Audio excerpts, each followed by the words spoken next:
Poor training is killing Russian pilots, and it's not looking good for Putin's ambitions in Ukraine.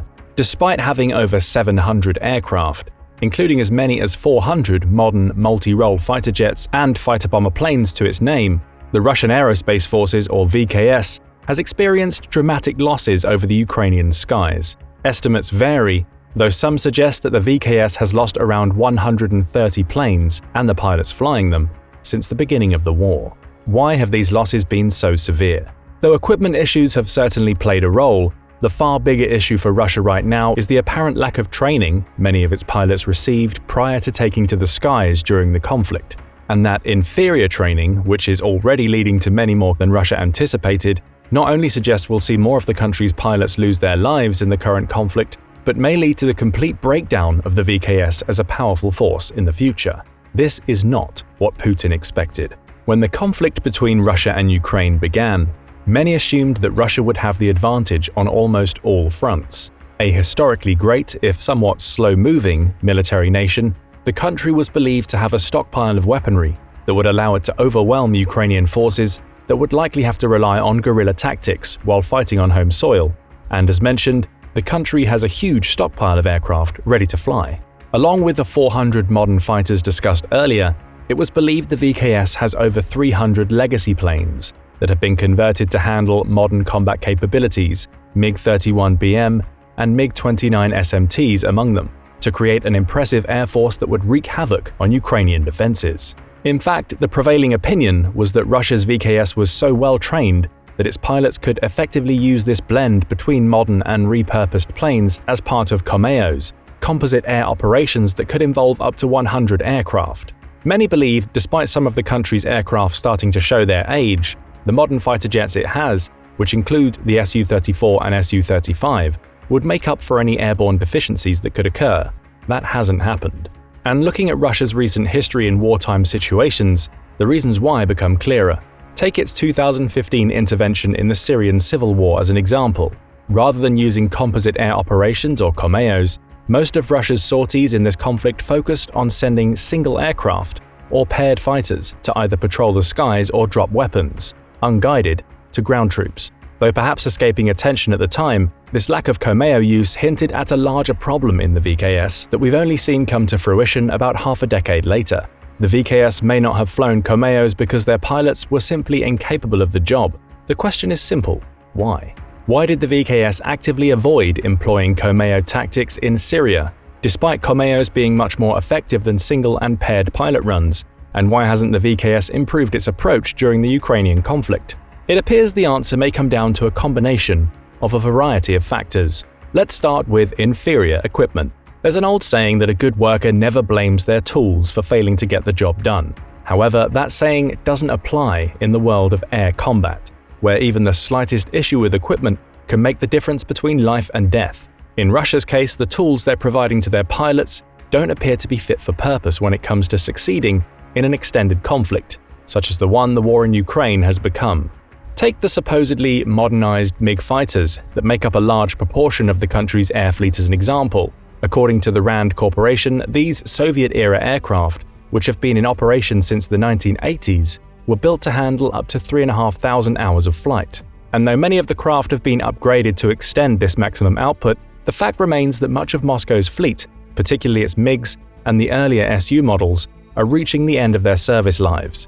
In fact, RAND estimates that Russia may have lost up to 57 of its aircraft due to the extra hours asked of them beyond their capabilities, with some being shot down due to a combination of reasons: pilot inadequacy and the craft itself no longer being viable in combat. Now let's switch our attention to the more modern fighters in the Russian fleet. The Su-35 is the jewel in the Moscow crown, but when it's stacked up against other modern fighters, particularly the American F-22 Raptor stealth jet, it gets left in the dust every time. Take the Su-35's radar cross-section, for instance. Business Insider reported back in 2016 that the Su-35's radar cross-section landed somewhere between 3 and 10 feet, easily detectable by most advanced radar hardware. By comparison, the F-22s came back at the size of a marble. Having a more detectable plane creates a challenge for even the most skilled of pilots, but for the poorly trained flyers in the VKS, it's practically a death sentence. There are other issues. For instance, the Su-35 is also one of the few modern fighter jets not to have an active electronically scanned array (AESA) radar, instead using the older passive electronically scanned array (PACER) radars. Those PACER radars are more prone to jamming and malfunctions and aren't as capable as AESAs of detecting smaller targets, especially those on the ground. And so, we see the modern Russian pilots' first problem. They're flying and being trained on outdated military hardware that isn't fit for purpose when stacked against modern options. But this brings us to an interesting point. Ukraine hardly has the most advanced fleet either, with much of its meager air force using similar updated Soviet-era machines as the Russians, and yet far more Russian pilots are getting shot down or crashing compared to Ukrainian pilots. There must be more going on behind the scenes, and if you look a little closer, it becomes a lot easier to see the evidence of poor training that may be at the heart of Russia's recent flight failures. In 2022, Harry Bonham, an aerospace analyst at the analytics company Global Data, offered some insight into what the VKS's pilot training methodology looks like. He said that training outlines provided by the VKS indicated that a graduating pilot from the Russian Air Forces Academy had to complete over 100 hours of flight time as recently as 2017.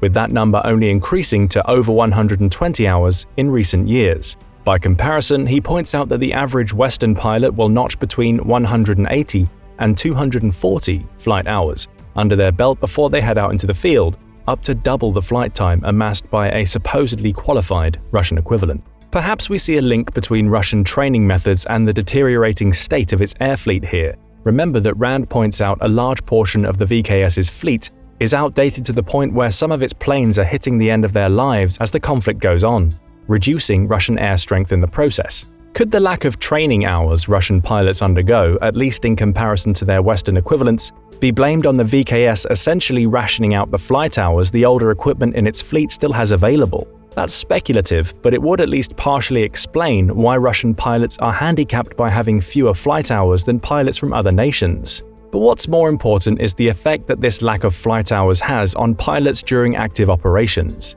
Bonham points out that Russian authorities are likely aware of the issues this inexperience causes, which has undermined their confidence in their ability to pull off joint operations, particularly with the SAM units their troops have on the ground. We also see a lack of confidence in Russia's failure to leverage Komeo tactics, as discussed earlier, and that, combined with logistical issues, appears to hamper Russia's ability to not only secure Ukrainian airspace, but to do so without suffering casualties. Inexperience may also come into play when it comes to Russia's scarce use of precision-guided munitions, PGMs. It's known that the VKS has access to PGMs, which can be guided to their targets using a combination of lasers and the Russian equivalent of GPS, GLONASS, and yet we've seen fairly few of these types of munitions utilized in the Ukraine conflict. We can speculate in several directions when it comes to why, with one of the more popular opinions being that Russia has failed to stockpile enough PGMs for an extended conflict, hence their need to ration the munitions. But what seems equally likely is that many of the country's pilots simply don't know how to deploy PGMs effectively. Again, the lack of training hours comes into play here, taking away a form of attack that would aid in pilot safety. How? Rather than using PGMs, the VKS has generally used dumb bombs to attack Ukrainian targets. These unguided munitions can only hit targets once the pilot achieves visual confirmation of the target's existence, which forces the pilot to fly low and steady, making them a sitting duck for anti-air attacks. And that mention of flying low brings us to another issue with Russian pilot training. Many of its pilots seem to struggle to fly low safely. An April 2023 report by the Royal United Services Institute, a think tank based in the UK, highlighted that Russia's pilots either seem to be unwilling or incapable of providing close air support to troops on the ground. Providing that support would require pilots to know how to fly safely at low altitudes, which the report says is something that many, if not most, Russian pilots simply haven't been trained to do. The report goes on to state that flying at low altitudes, especially in contested situations, isn't part of the core training that Russian pilots go through in order to earn their wings. The only ones that can are typically members of the Su-25SM Frogfoot fleet, a small part of the VKS's fleet. That lack of low-altitude training bore its most terrible fruits, at least from a Russian perspective, during the first week of March 2022. The country lost 10 of its jets, alongside several helicopters in that week, all shot down by Ukrainian forces, and most flying below 3,000 feet in daylight conditions. those crafts became instantly vulnerable to Ukrainian manpads, shoulder-fired missiles deployed by ground-based troops, and it's not speculative to say that the VKS quickly decided that having its pilots flying low to the ground, especially in daylight hours, simply wasn't an option anymore. After that first week of March 2022, the VKS quickly switched from using fixed-wing and rotary craft on the front lines to bombarding Ukrainian troops with unguided rockets and minimal PGM attacks. Speaking of Russian aircraft shot down during the early stages of the war, another issue was discovered that perfectly demonstrates how the combination of poor training and inadequate equipment leads to the deaths of so many VKS pilots. In a speech at the National Army Museum in May 2022, the then Defense Secretary of the United Kingdom, Ben Wallace, noted that several downed VKS jets had been found with insecure navigational equipment.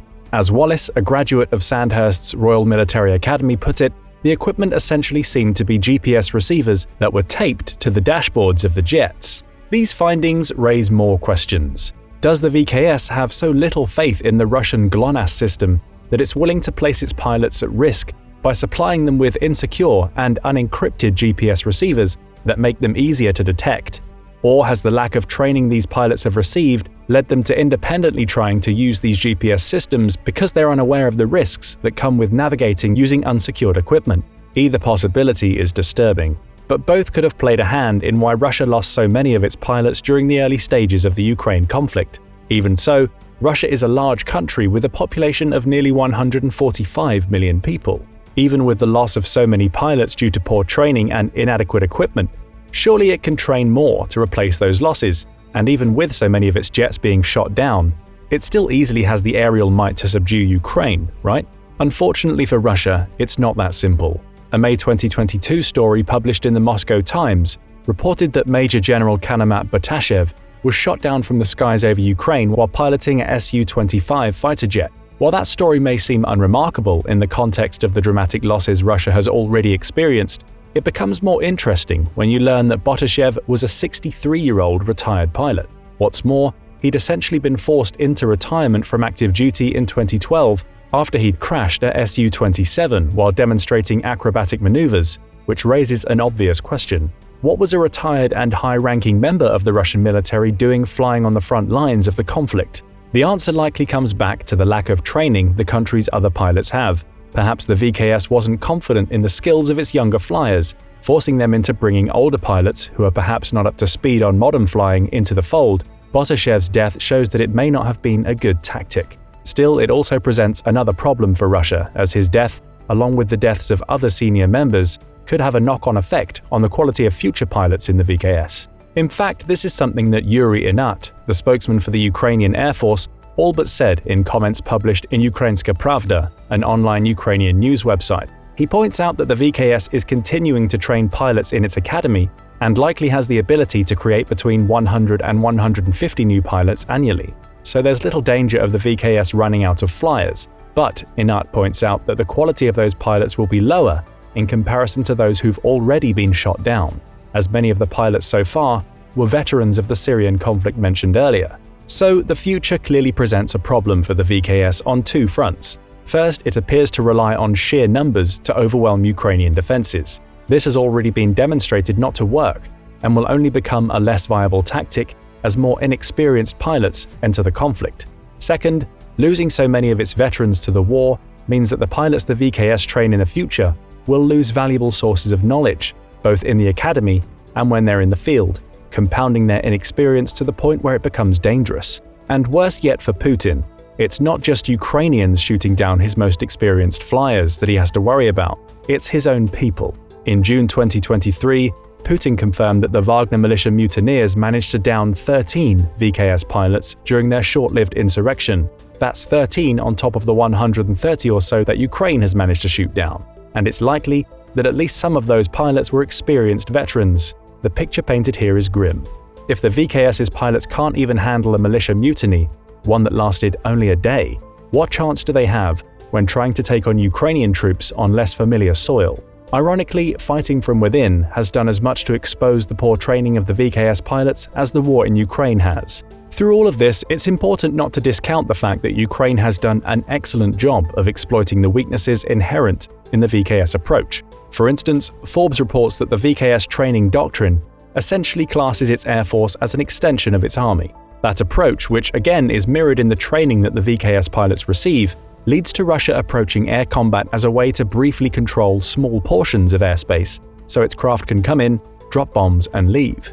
That runs counter to the Comeo approach taken by the US Air Force, which focuses on coordinated efforts to control large amounts of airspace and, as we've already seen, plays right into Ukraine's hands. VKS pilots are trained to come in and deploy munitions, but at the same time, that tactic requires an understanding of low-altitude flight, which we've already established is an understanding many VKS pilots don't have. Ukraine has taken advantage of this lack of training in the very approach that Russia favors to down dozens of fixed-wing fighters using manpads backed by long-range defense systems, such as Tunguska and Tor. It's smart work by the Ukrainians. Knowing how Russia was likely to use its air fleet to attack, it essentially forced dozens of inexperienced pilots flying at low altitudes directly into a path of its anti-air defenses, and due, at least in part, to their lack of training, many of these pilots did not know how to avoid ground-based defenses that are hardly innovative in the theater of war.